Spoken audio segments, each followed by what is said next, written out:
നമസ്കാരം, മലയാളി വാർത്തയിലേക്ക് സ്വാഗതം.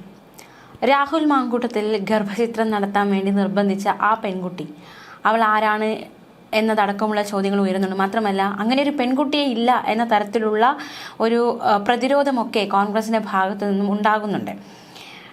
പക്ഷേ അങ്ങനെ ഒരു പെൺകുട്ടി ഉണ്ട് എന്ന് പറയുകയാണ് മാധ്യമപ്രവർത്തക ലക്ഷ്മി പത്മ. തൻ്റെ ഫേസ്ബുക്കിലൂടെ ആ പെൺകുട്ടിയുടെ ഇപ്പോഴത്തെ മാനസികാവസ്ഥ എന്താണ് എന്നതടക്കമുള്ള കാര്യങ്ങൾ ലക്ഷ്മി പത്മ വിവരിച്ചിരിക്കുകയാണ്. ലക്ഷ്മി പത്മ പങ്കുവച്ച ഫേസ്ബുക്ക് കുറിപ്പിൻ്റെ പൂർണ്ണരൂപം ഇങ്ങനെ: ഞാൻ അവളെ കണ്ടു.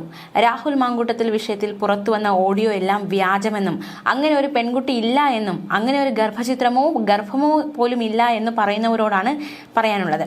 അങ്ങനെ ഒരു പെൺകുട്ടി ഉണ്ട്. അവർ വളരെയധികം മാനസികാഘാതത്തിലാണ്. ആ ബന്ധത്തിൽ നിന്നും അവരുടെ ബുദ്ധി അവരെ പിന്തിരിപ്പിക്കുന്നു എങ്കിൽ കൂടിയും മനസ്സിപ്പോഴും അയാളിൽ കുടുങ്ങിക്കിടക്കുന്ന നിസ്സഹായ മാനസിക അവസ്ഥയിലാണവർ. അശാസ്ത്രീയമായ ഗർഭചിത്രം, തുടർ ആരോഗ്യ പ്രശ്നങ്ങൾ, ചുറ്റും നടക്കുന്ന സ്ലട്ട് ഷെയ്മിങ്, ഇതിനൊക്കെ ഇടയിൽ ആകെ പകച്ചു നിൽക്കുന്ന ഒരാളെയാണ് ഞാൻ കണ്ടത്.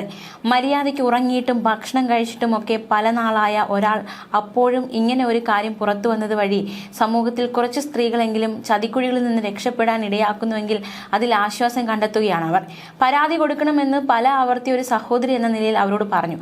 പക്ഷേ അങ്ങനെ ഒരു പരാതിയുമായി മുന്നോട്ട് പോകാനുള്ള മാനസികമായ കരുത്ത് അവൾക്കോ ആ കുടുംബത്തിനോ ഇല്ല എന്നാണ് അവൾ പറഞ്ഞുകൊണ്ടേയിരിക്കുന്നത്. അവരുടെ ഐഡന്റിറ്റി വെളിയിൽ വരുന്നതിനെക്കുറിച്ചും വല്ലാതെ ആശങ്കയുമുണ്ട്. പുറത്ത് നമ്മൾ അറിഞ്ഞതിലും ഗുരുതരമാണ് യാഥാർത്ഥ്യങ്ങൾ. ഞാൻ മനസ്സിലാക്കിയിടത്തോളം ഇരയാക്കപ്പെട്ട ആളുകളെ പോലും അയാൾ ഇപ്പോഴും മാനേജ് ചെയ്തുകൊണ്ടിരിക്കുകയാണ്. അതിലേക്ക് ഒക്കെ അന്വേഷണം എത്തണം. എന്ത് ഈ വിഷയത്തിൽ കുറിച്ച് എഴുതിയാലും വന്ന് നിങ്ങൾക്ക് അയാളിൽ നിന്ന് ദുരനുഭവം ഉണ്ടായോ എന്ന് ചൊറിയുന്ന ടീംസിനോട് എല്ലാവരോടും കൂടി പറയുന്നു. എന്നോട് അയാൾ വളരെ മാന്യമായാണ് ഇടപെട്ടിട്ടുള്ളത്. അതുകൊണ്ട് ആ ചോദ്യം ഇടയ്ക്കിടെ വേണ്ട. അവളെ കേട്ട് കഴിഞ്ഞപ്പോൾ പെൺകുട്ടികൾക്ക് പരാതിയുമായി മുന്നോട്ട് പോകാൻ കഴിയാത്ത സാമൂഹിക സാഹചര്യമാണല്ലോ നമ്മുടെ നാട്ടിലെന്ന് തോന്നിപ്പോയി.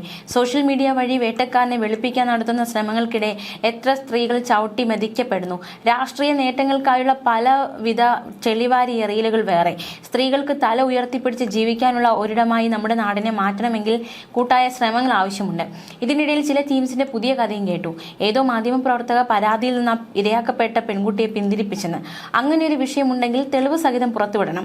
അത്തരം മാധ്യമപ്രവർത്തനം ഈ സമൂഹത്തിന് ആവശ്യമില്ല എന്ന് പറഞ്ഞാണ് ലക്ഷ്മി പത്മ തന്റെ ഫേസ്ബുക്ക് കുറിപ്പ് അവസാനിപ്പിച്ചിരിക്കുന്നത്. തീർച്ചയായിട്ടും ആ പെൺകുട്ടിയോട് സംസാരിച്ചു. വല്ലാത്തൊരു മാനസിക അവസ്ഥയിലാണ് ആ പെൺകുട്ടി ആയിരിക്കുന്നത് എന്നടക്കമുള്ളൊരു കാര്യമാണ് അവർക്ക് മനസ്സിലാക്കാൻ സാധിച്ചത്. തീർച്ചയായിട്ടും ഈ കോൺഗ്രസ് അനുകൂലികൾ പലരും ഒരു പ്രതിരോധം എന്ന രീതിയിൽ അങ്ങനെ ഒരു പെൺകുട്ടിയില്ല എങ്കിൽ ആ പെൺകുട്ടി രംഗത്ത് വരട്ടെ എന്നതടക്കമുള്ള വെല്ലുവിളികളൊക്കെ ഉയർത്തുന്നുണ്ട്. പക്ഷേ എന്തൊക്കെ പറഞ്ഞാലും ഒരു പെൺകുട്ടി തന്നെയാണ്. ആ പെൺകുട്ടിയുടെ മാനസികാവസ്ഥ നമ്മൾ ചിന്തിക്കാവുന്നതിലും അപ്പുറമാണ്. അതായത് ഒന്നാമതേ താൻ ചതിക്കപ്പെട്ടു.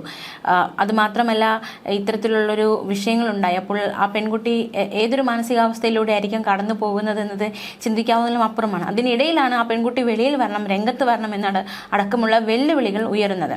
എന്തായാലും ഈ ഒരു സാഹചര്യം അതിജീവിക്കാനുള്ള കരുത്ത് ആ പെൺകുട്ടിക്ക് കിട്ടട്ടെ എന്നാണ് നന്മ മനസ്സുള്ള എല്ലാവരും ഒരേ സ്വരത്തിൽ ആഗ്രഹിക്കുന്നത്, പറയുന്നത്. അതേസമയം മാധ്യമപ്രവർത്തകർ ലക്ഷ്മി പത്മ നേരത്തെയും ഈ വിഷയവുമായി ബന്ധപ്പെട്ട് ചില ഫേസ്ബുക്ക് കുറിപ്പ് കുറിച്ചിരുന്നു. മറ്റൊരു ഫേസ്ബുക്ക് കുറിപ്പ് ഇപ്രകാരമായിരുന്നു: ഇടതുപക്ഷ സ്വഭാവം കവർപ്പിക്കലും പ്രൊഫൈൽ പിക്കിലുമുള്ള മാത്രമുള്ള ടീംസ് ഇനി ഏത് അവിശുദ്ധ ഗർഭമാണോ കെട്ടിവെച്ച് തരിക എന്നറിയാതെ കുഴങ്ങി നിൽക്കുന്ന മാപ്ര. രാഹുൽ മാങ്കൂട്ടത്തിലും ഷാഫി പറമ്പിലുമായുള്ള ഓണസദ്യ 4th ചാനലിലെ ഓണപരിപാടിയാണ് എന്ന് അത് വെട്ടിയെടുത്തവന്മാർക്ക് നന്നായി അറിയാം. പക്ഷേ ഒരു പരാതിക്കാരി മുന്നിലില്ലാത്ത സാഹചര്യത്തിൽ അവർ ആ ഫോട്ടോസിനെയും വീഡിയോയും ഒരു അപസർപ്പക കഥ മെനയാനായി ഉപയോഗിച്ചു. നിങ്ങൾ ചെയ്ത ആ വെട്ടുകിളിത്തരം മൂലമാണ് നിരയാക്കപ്പെട്ട മനുഷ്യർ കാര്യങ്ങൾ തുറന്നു പറയാൻ മടിച്ചു പരാതി കൊടുക്കാൻ മടിച്ചിരുട്ടിൽ കഴിയുന്നത്. ഈ ശബ്ദരേഖകൾ പുറത്തുവരാൻ ഇത്രയും കാലതാമസം ഉണ്ടായത് അതുകൊണ്ട് മാത്രമാണ്. മാങ്ങയുടെ ഉള്ളിൽ കുഞ്ഞിന്റെ കാലൊക്കെ ഗ്രാഫിക്സ് ചെയ്ത് ഒരു ഗുരുതര പരാതിയെ ഒരു ഇക്ലി കഥയായി പാതി വന്ന പരുവത്തിൽ സൈബർ സ്പേസിൽ ആഘോഷിച്ച ടീംസ് എന്തോ നവോത്ഥാന പ്രവർത്തനം ചെയ്തു എന്ന് സ്വയം കരുതുന്നുണ്ടാവും. പക്ഷേ നിങ്ങൾ ഈ ഇക്കിളി വെട്ടുകിളിത്തരം ചെയ്തില്ലായിരുന്നുവെങ്കിൽ രാഹുൽ മാങ്കൂട്ടത്തിൽ ഇപ്പോൾ ജയിലിൽ കിടന്നേനെ. കഴിഞ്ഞ ദിവസം ഇതൊക്കെ പരസ്പരം സംസാരിച്ചു പോയ ശേഷം തനിക്ക് വളരെ പ്രിയപ്പെട്ട ഒരാൾ താൻ നേരിട്ട സൈബർ ലിഞ്ചിങ് ഓർമ്മിപ്പിക്കാൻ ഇടയാക്കിയതിന് ക്ഷമ ചോദിച്ചു. എന്നെ ഇപ്പോൾ ഇതൊന്നും ബാധിക്കുന്നില്ല എന്ന് അവരോട് പറഞ്ഞു. അത് സത്യമാണ്. കായംകുളത്ത് ഒരു പശുവിനെ വെച്ചാണല്ലോ നിങ്ങൾ കഥ മെനയാൻ നോക്കിയത്. ഇപ്പോൾ ആ സ്ഥാനത്ത് ഒരു യുവ MLA. മൃഗരതിയിൽ നിന്നും മനുഷ്യരതിയിലേക്കുള്ള നിങ്ങളുടെ വളർച്ചയായാണ് ഞാൻ ഇതിനെ കാണുന്നത്. ഈ സൈബർ ആൺകൂട്ടങ്ങളെ നിലയ്ക്ക് നിർത്താൻ അതത് രാഷ്ട്രീയ നേതൃത്വങ്ങൾക്ക് കഴിഞ്ഞില്ല എങ്കിൽ നിങ്ങളെ കാത്തിരിക്കുന്നത് വലിയ ദുരന്തമായിരിക്കും എന്നാണ് ലക്ഷ്മി പത്മ നേരത്തെ ഫേസ്ബുക്കിൽ കുറിച്ചത്.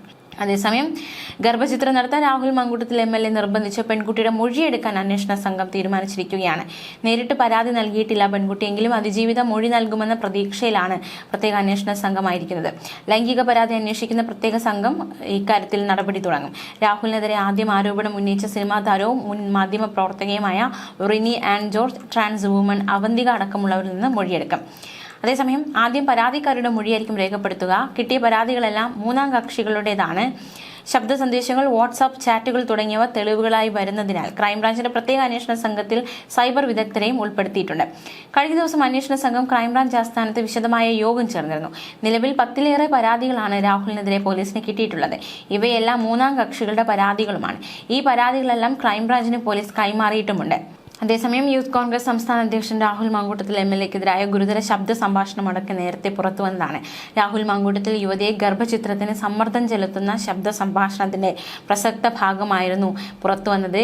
സ്വകാര്യത മാനിച്ച് ഫോൺ സംഭാഷണത്തിൽ യുവതിയുടെ ശബ്ദം എഡിറ്റ് ചെയ്തായിരുന്നു റിപ്പോർട്ടർ പുറത്തുവിട്ടത്. യുവ രാഷ്ട്രീയ നേതാവിൽ നിന്ന് മോശം അനുഭവം ഉണ്ടായെന്നായിരുന്നു മാധ്യമപ്രവർത്തകയും അഭിനേതാവുമായ റിനി ആൻഡ് ജോർജ് വെളിപ്പെടുത്തിയത്. അശ്ലീല സന്ദേശങ്ങൾ അയച്ചെന്നും മോശം സമീപനം ഉണ്ടായെന്നുമായിരുന്നു വെളിപ്പെടുത്തൽ. ഇതിന് പിന്നാലെ ഹണി ഭാസ്കറും യുവ നേതാവിനെതിരെ രംഗത്തെത്തി. പേര് പറയാതെയായിരുന്നു ഇവരുടെയൊക്കെ വിമർശനം. അതിനിടെയാണ് രാഹുൽ മാങ്കൂട്ടത്തിൽ ഒരു യുവതിയെ ഗർഭചിത്രത്തിന് നിർബന്ധിക്കുന്ന ഫോൺ സംഭാഷണം പുറത്തുവന്നത്.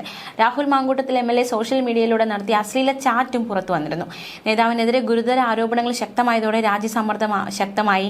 ആരോപണം AICC പരിശോധിച്ചു. പാർട്ടി സംസ്ഥാന നേതൃത്വത്തോട് ഹൈക്കമാൻഡ് വിശദാംശങ്ങൾ തേടുന്ന സാഹചര്യമുണ്ടായി. പക്ഷേ രാജി വേണ്ട, ഒരു സസ്പെൻഷൻ എന്ന നടപടിയിലേക്ക് കടന്നാൽ മതി എന്നതടക്കമുള്ള ഒരു തീരുമാനത്തിലേക്കായിരുന്നു നേതൃത്വം എത്തിയത്. പ്രത്യേകിച്ച് ഇനിയിപ്പോൾ രാഹുൽ മാങ്കൂട്ടത്തിൽ MLA സ്ഥാനം രാജിവെച്ചാൽ തീർച്ചയായിട്ടും വീണ്ടും ഒരു തിരഞ്ഞെടുപ്പിലേക്ക് പാലക്കാട് പോകേണ്ടി വരും. അത് വലിയ രീതിയിലുള്ള ബുദ്ധിമുട്ട് തന്നെയായിരിക്കും ഉണ്ടാക്കുക. അപ്പോൾ ഇതെല്ലാം മുന്നിൽ കണ്ടുകൊണ്ടുള്ള ഒരു തീരുമാനമാണ് എടുത്തത്. എന്തായാലും അന്വേഷണം പുരോഗമിക്കുകയാണ്. രാഹുൽ മാങ്കൂട്ടത്തിൽ ചോദ്യമുനയിലാണ്. ഈ ഗർഭചിത്രം നടത്താൻ വേണ്ടിയിട്ട് നിർബന്ധിച്ച പെൺകുട്ടിയുടെ മൊഴിയെടുക്കുക എന്നൊരു നീക്കത്തിൽ അന്വേഷണ സംഘമായിരിക്കുകയാണ്. ഈ കേസിനെ സംബന്ധിച്ച് ഏറ്റവും വെല്ലുവിളി ഉയർത്തുന്ന ഒരു കാര്യം, ആരും നേരിട്ട് പരാതിക്കാർ ഇപ്പോൾ വെളിപ്പെടുത്തലുകൾ നടത്തി ചില ശബ്ദ സന്ദേശങ്ങൾ പുറത്തു വന്നു എന്നതിലുപരി ആരും തന്നെ പരാതിയുമായി നേരിട്ട് രംഗത്ത് വന്നിട്ടില്ല എന്നത് വലിയൊരു വെല്ലുവിളി തന്നെയാണ്. അത് പരാതി കിട്ടിയിട്ടുള്ളതാകട്ടെ അതൊരു മൂന്നാം വ്യക്തി അല്ലെങ്കിൽ ഈ അനുഭവിച്ചവർ അല്ലെങ്കിൽ ദുരനുഭവം നേരിട്ടവരൊന്നും നേരിട്ട് പരാതി നൽകുന്നില്ല എന്നത് കേസിനെ സംബന്ധിച്ച് വലിയൊരു വെല്ലുവിളിയാണ്. എന്തായാലും ഈ സംഭവം പുറത്തുവിട്ടത് റിപ്പോർട്ടർ ചാനലാണ്. കഴിഞ്ഞ ദിവസമൊക്കെ റിപ്പോർട്ടർ ചാനലിന് നേരെ വലിയ രീതിയിലുള്ള ആക്രമണങ്ങളൊക്കെ ഉണ്ടായത്, കോൺഗ്രസ് പ്രവർത്തകരുടെ ഭാഗത്തു നിന്നും ആക്രമണങ്ങളൊക്കെ ഉണ്ടായത് കണ്ടതാണ്. എന്തായാലും കൂടുതൽ നടപടികളൊക്കെ ഇനി വരുന്നു. പ്രത്യേകിച്ച് മുഖ്യമന്ത്രി അടക്കം വിഷയത്തിൽ പ്രതികരിച്ചതൊക്കെ നമ്മൾ അറിഞ്ഞതാണ്. ന്യൂസ് ഡെസ്ക് മലയാളി വാർത്ത.